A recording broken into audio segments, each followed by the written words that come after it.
सभी भक्तजनों को जय श्री कृष्ण। श्री सुखदेव जी कहते हैं, परीक्षित, विपक्षी राजाओं की इस तैयारी का पता भगवान बलराम जी को लग गया और जब उन्होंने यह सुना कि भैया श्री कृष्ण अकेले ही राजकुमारी का हरण करने के लिए चले गए हैं, तब उन्हें वहां लड़ाई झगड़े की बड़ी आशंका हुई। यद्यपि वे श्री कृष्ण का बल विक्रम जानते थे, फिर भी भ्रात स्नेह से उनका हृदय भर आया। वे तुरंत ही हाथी, घोड़े, रथ और पैदलों की बड़ी भारी चतुरंगनी सेना साथ लेकर कुंडिनपुर के लिए चल पड़े। इधर परम सुंदरी रुक्मणी जी भगवान श्री कृष्ण के शुभागमन की प्रतीक्षा कर रही थी। उन्होंने देखा श्री कृष्ण तो कौन कहे, अभी ब्राह्मण देवता भी नहीं लौटे, तो वे बड़ी चिंता में पड़ गई। सोचने लगी, अहो, अब मुझ अभागनी के विवाह में केवल एक रात की देरी है, परंतु मेरे जीवन सर्वस्व कमल नयन भगवान अब भी नहीं पधारे। इसका क्या कारण हो सकता है, कुछ निश्चय नहीं मालूम पड़ता। यही नहीं, मेरे संदेश ले जाने वाले ब्राह्मण देवता भी तो अभी तक नहीं लौटे। इसमें संदेह नहीं कि भगवान श्री कृष्ण का स्वरूप परम शुद्ध है और विशुद्ध पुरुष ही उनसे प्रेम कर सकते हैं।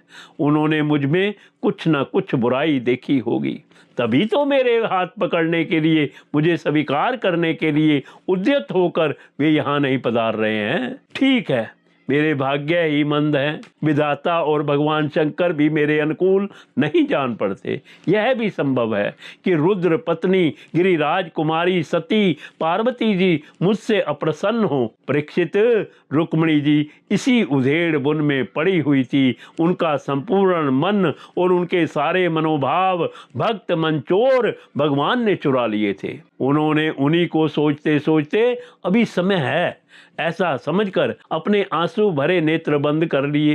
परीक्षित, इस प्रकार रुक्मणी जी भगवान श्री कृष्ण के शुभागमन की प्रतीक्षा कर रही थी। उसी समय उनकी बाईं जांग, भुजा और नेत्र फड़कने लगे, जो प्रियतम के आगमन का प्रिय संवाद सूचित कर रहे थे। इतने में ही भगवान श्री कृष्ण के भेजे वे ब्राह्मण देवता आ गए और उन्होंने अंतपुर में राजकुमारी रुक्मणी को इस प्रकार देखा मानो कोई ध्यान मगन देवी हो। सती रुक्मणी जी ने देखा ब्राह्मण देवता का मुख प्रफुल्लित है, उनके मन और चेहरे पर किसी प्रकार की घबराहट नहीं है। वे उन्हें देखकर लक्षणों से ही समझ गई कि भगवान श्री कृष्ण आ गए। मेरे प्रसन्नता से खिलकर उन्होंने ब्राह्मण देवता से पूछा। तब ब्राह्मण देवता ने निवेदन किया कि भगवान श्री कृष्ण यहाँ पधार गए हैं और उनकी भूरी भूरी प्रशंसा की। यह भी बतलाया कि राजकुमारी जी आपको ले जाने की उन्होंने सत्य प्रतिज्ञा की है। भगवान के शुभागमन का समाचार सुनकर रुक्मणी जी का हृदय आनंदा तरीके से भर गया। उन्होंने इसके बदले में ब्राह्मण के लिए भगवान के अतिरिक्त और कुछ प्रिय न देखकर उन्होंने केवल नमस्कार कर लिया। अर्थात जगत की समग्र लक्ष्मी ब्राह्मण देवता को सौंप दी।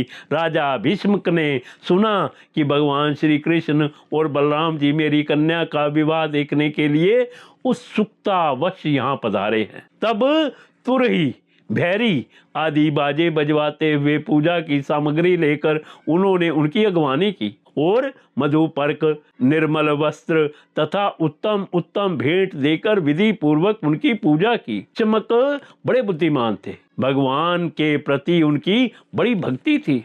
उन्होंने भगवान को सेना और साथियों के सहित समस्त सामग्रियों से युक्त निवास स्थान में ठहराया और उनका यथावत आतिथ्य सत्कार किया। विदर्भ राज भीष्मक जी के यहाँ निमंत्रण में जितने राजा आए थे, उन्होंने उनके पराक्रम, अवस्था, बल और धन के अनुसार सारी इच्छित वस्तुएं देकर सबका खूब सत्कार किया। विदर्भ देश के नागरिकों ने जब सुना कि भगवान श्री कृष्ण यहाँ पधारे हैं, तब वे लोग भगवान के निवास स्थान पर आए और अपने नयनों की अंजलि में भर भर कर उनके लिए बदनार बिंदु का मधुर मकरंद रसपान करने लगे। वे आपस में इस प्रकार बातचीत करते थे, इस रुक्मिणी इन्हीं की अर्धांगिनी होने के योग्य है और वे परम पवित्र मूर्ति श्याम सुंदर रुक्मिणी के ही योग्य पति हैं।